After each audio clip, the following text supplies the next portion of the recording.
जादुई तकिया। मोनू जब पैदा हुआ था तो उसकी माँ ने उसके लिए एक तकिया बनाया था जो बहुत ही छोटा था। उसके अंदर माँ ने राई भरी थी। मोनू को अपना वो तकिया बहुत पसंद था।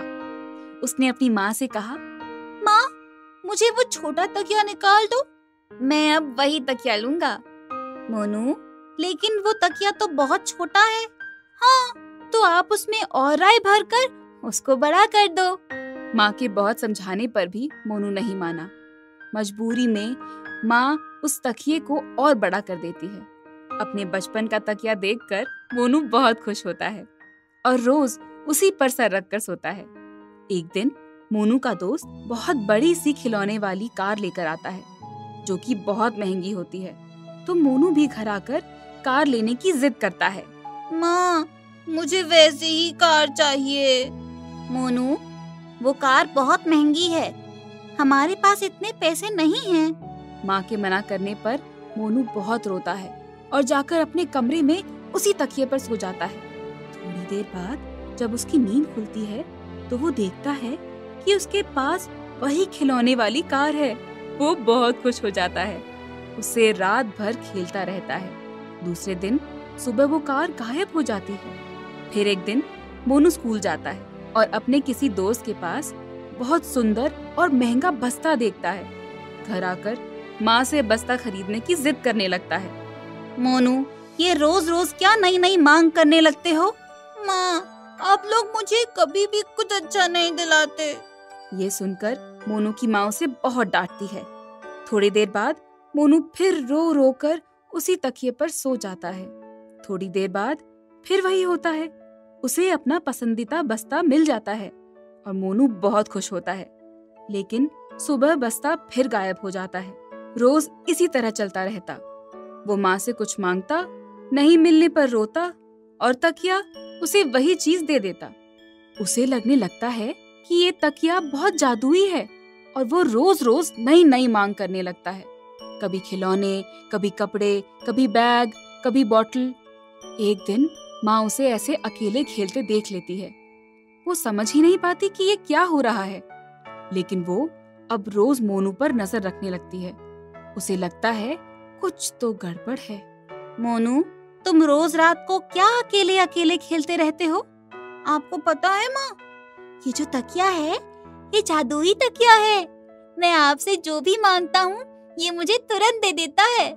ऐसा कुछ नहीं है, ये बहुत साधारण तकिया है। पर मोनू उसकी बात नहीं मानता। मोनू की माँ मोनू के पापा को ये सारी बातें बताती है। मुझे लगता है कि मोनू को डॉक्टर के पास लेके जाना चाहिए। हाँ, तुम्हारी बात सुनकर मुझे भी ऐसा ही लग रहा है। दोनों अगले दिन जाकर डॉक्टर से बात करते हैं। मोनू के बहुत सारे टेस्ट होते हैं और डॉक्टर उससे बहुत सी बातें पूछते हैं। फिर उन्हें पता लगता है ये सब क्या हो रहा है।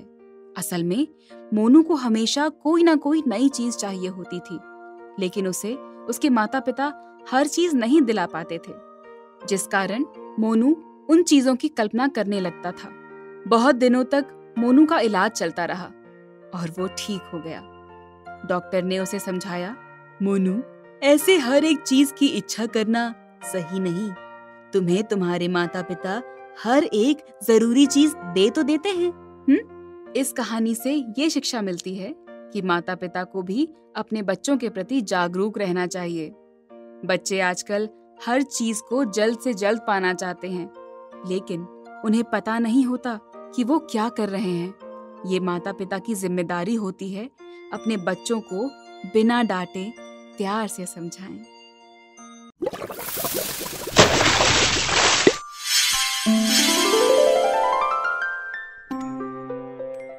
जादुई तोता।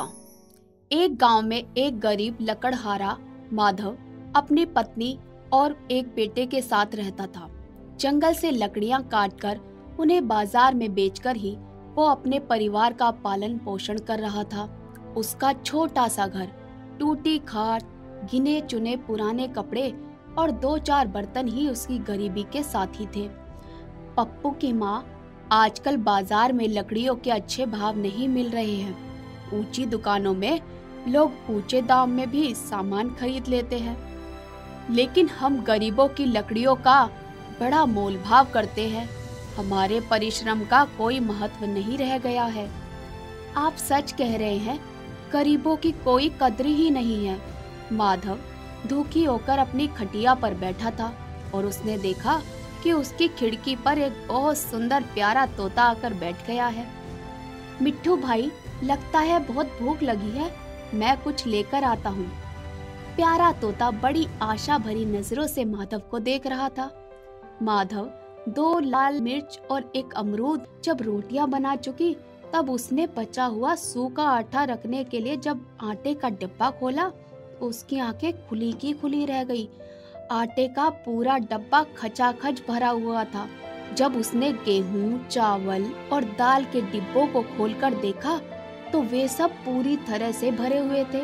वो अपने बक्से में से कुछ सामान रखने के लिए गए।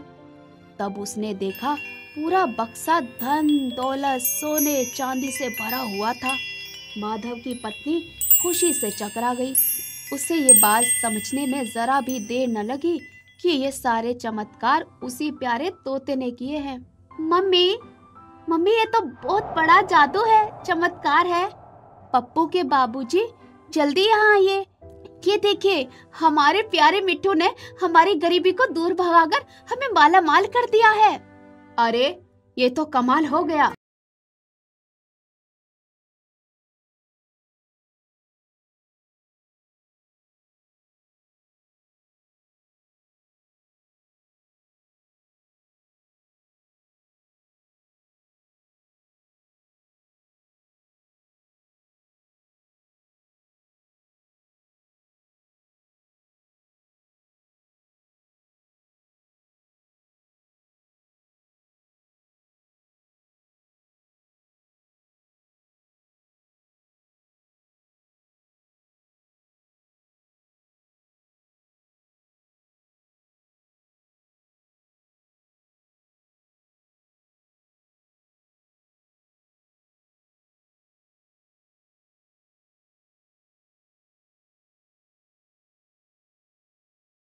का है, इसे मैं किसी को नहीं दूंगा। ये मेरा मिट्ठू है। संजय की पत्नी संजय को अकेले में लेकर जाती है और समझाती है, जब से आपने इस तोते को पिंजरे में कैद किया है, घर में बुरा छोड़ कुछ भी अच्छा नहीं हो रहा है। ये माधव का तोता है, उसे दे दो। मैंने इसे पकड़कर पिंजरे में रखा है, ये मेरा तोता है, किसी को नहीं दूंगा। वहाँ पर बहुत से लोग इकट्ठा हो गए। माधव और संजय दोनों ही मिट्ठू पर अपना अधिकार जमा रहे थे। वहाँ एक साधु महात्मा पधारे। उन्होंने सबकी बात सुन ली थी। इस पिंजरे का दरवाजा खोलिए। संजय और माधव दोनों जन इसे अपने पास बुलाइए। पिंजरे का दरवाजा खुला और प्यारे तोते ने बड़े प्यार से माधव को देखा। वो संजय के सर पर मंडराने लगा। संजय ने उसे अपने पास बुलाया। वो गोल गोल उड़ते उड़ते संजय के कान के पास से निकलकर माधव के कंधे पर बैठ गया। माधव बड़े प्यार से उसे सहलाने लगा। मिट्ठू भी खुश होकर मुस्कुराने लगा। माधव प्यारे मिट्ठू को लेकर अपने घर की ओर चल पड़ा।